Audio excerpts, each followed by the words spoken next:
Blanche, c'est cet univers où on dialogue.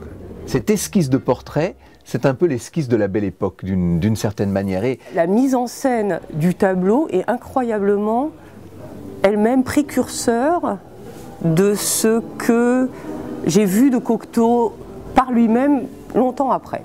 Et on sent toute l'intelligence du personnage. Donc que Jacques-Émile Blanche ait réussi à récupérer tout ça, c'est formidable, parce que on voit très peu le regard, mais on devine l'homme intelligent. La passion de Blanche pour le portrait, elle a sans doute plusieurs origines. L'une des premières causes que l'on peut lui trouver, c'est d'abord un environnement familial qui l'a amené à s'intéresser énormément au psychisme des êtres.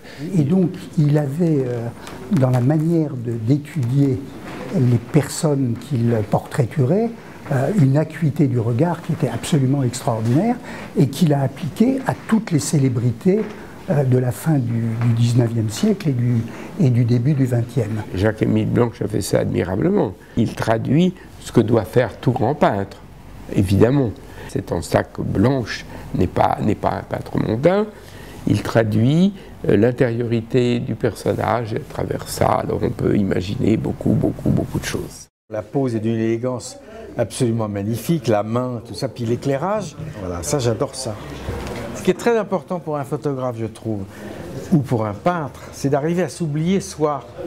C'est l'autre qui compte. en tout cas, on est dans un entre-soi, dans ce que Roland Barthes appelait un inland de la mondanité, qui nous fait entrer à la fois dans l'intimité d'un monde interdit et aussi peut-être dans ce qui déjà n'est plus que le souvenir d'une époque révolue.